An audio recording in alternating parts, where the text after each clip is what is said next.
रावण की पुत्री जिसे हनुमान जी से प्रेम हो गया।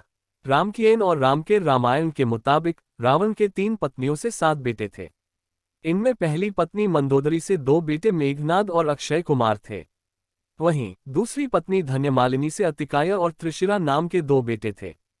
तीसरी पत्नी से प्रहस्त, नरांतक और देवांतक नाम के 3 बेटे थे। दोनों रामायण में बताया गया है कि 7 बेटों के अलावा रावण की एक बेटी भी थी, जिसका नाम सुवर्णमछा या सुवर्ण मत्स्य था।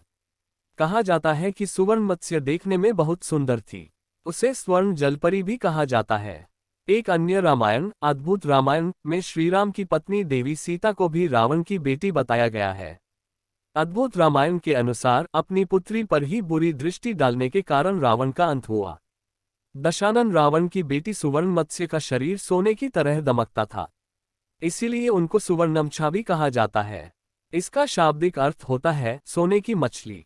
इसीलिए थाईलैंड और कंबोडिया में सुनहरी मछली को ठीक उसी तरह से पूजा जाता है जैसे चीन में ड्रैगन की पूजा होती है। हालांकि थाईलैंड में कुछ जगहों पर उन्हें ऐतिहासिक थाई पात्र तोसाकांत की बेटी भी बताया गया है। रामायण के बाद 10वीं शताब्दी में कंबन ने रामायण महाकाव्य लिखा, जो दक्षिण में बहुत अधिक लोकप्रिय हुआ।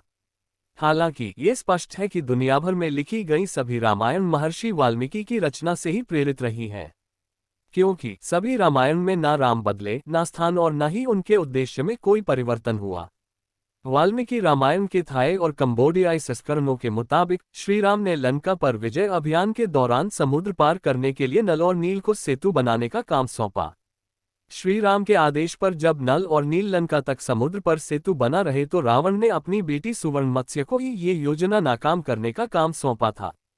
पिता की आज्ञा पाकर सुवर्णमछा ने वानर सेना की ओर से समुद्र में फेंके जाने पत्थरों और चट्टानों को गायब करना शुरू कर दिया। उसने इस काम के लिए समुद्र में रहने वाले अपने पूरे दल की मदद ली। सुवर्णमछा को कैसे हुआ राम भक्त हनुमान जी से प्रेम। रामकीन और रामकेर रामायण में लिखा गया है कि जब वानर सेना की ओर से डाले जाने वाले पत्थर गायब होने लगे तो हनुमान जी ने समुद्र में उतरकर देखा कि आखिर ये चट्टानें जा कहाँ रही हैं। उन्होंने देखा कि पानी के अंदर रहने वाले लोग पत्थर और चट्टानें उठाकर कहीं ले जा रहे हैं।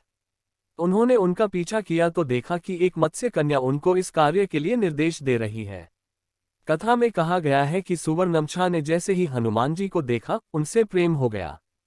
हनुमान जी उसके मन की स्थिति भांप लेते हैं और समुद्र तल पर ले जाकर पूछते हैं कि आप कौन हैं देवी। वह बताती है कि मैं रावण की बेटी हूँ। फिर रावण उन्हें समझाते हैं कि रावण क्या गलत कार्य कर रहा है। हनुमान जी के समझाने पर सुवर्णमछा सभी चट्टानें लौटा देती हैं और राम सेतु के निर्माण का कार्य पूरा हो पाता है।